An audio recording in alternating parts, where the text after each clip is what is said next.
Next is parallelogram law.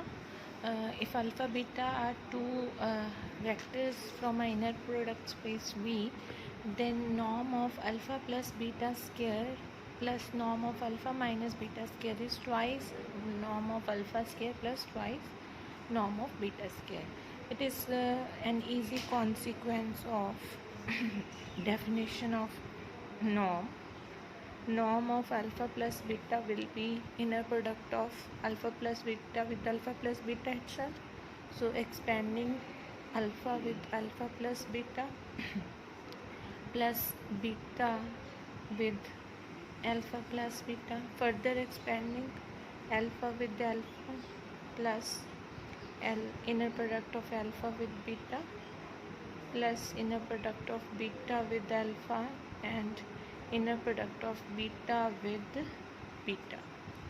So this is norm of alpha square plus alpha beta plus beta alpha plus norm of beta square. Similarly, if you proceed for norm of alpha minus beta square, you are going to obtain norm of alpha square minus norm of alpha beta minus norm of inner product of beta alpha and beta square. So when you will add these two, equation number 1 and equation number 2, so you will obtain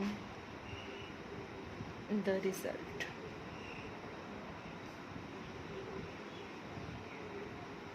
We have orthogonality in inner product space. Two vectors alpha and beta are said to be orthogonal if their inner product is 0. And if you take conjugate on both the sides, then conjugate of 0 is 0 and conjugate of alpha beta would be beta alpha. So for alpha beta, inner product of alpha beta to be 0, we have obtained inner product of beta and alpha is also 0. So this implies that orthogonality is a symmetric relation. So orthogonal set is a set in which every vector is orthogonal to every other vector. So in general, any two distinct vectors are orthogonal. Next we have a theorem which says that any orthogonal set of non-zero vectors is always linearly independent. In order to prove this result, we consider a orthogonal set S, and further we consider a subset S1 of this S containing m vectors. Now I am writing linear combination of these m vectors as Cj alpha j j from 1 to m, or by expanding I am writing as C1 alpha 1 C2 alpha 2 plus so on Cm alpha m is equal to 0. Now for each k,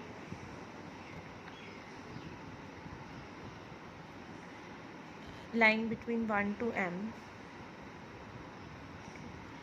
I am taking inner product of this linear combination with general vector alpha k. So what would happen? These are constants, they can come out of inner product. Now since these vectors are orthogonal given to us, so as per definition of orthogonal vectors, each vector or any two distinct vectors in S are orthogonal. Each vector is perpendicular to other vector, orthogonal to other vector. So this would be 0. Since this is for a general k, so it would happen for all the elements. These will be k 0 for all j not equal to k. Only we will be left with for k, for j is equal to k, we would be left with ck inner product of alpha k with alpha k. So that is ck norm of alpha k square. Now we are given this linear combination of vectors is equal to 0. So the inner product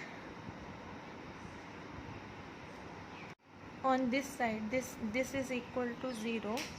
So this is 0 alpha k inner product is equal to ck norm of alpha k square. So this implies the inner product of 0 with any vector is 0, ck into norm of alpha k square. Now this can never be 0 until or unless alpha k is 0, but all the alpha k's are non-zero. We have taken in the statement only non-zero vectors, so ck came out to be 0. So this was for general k, we took it for, so it will be applicable for all the ck's. So this would imply that set S1 is linearly independent.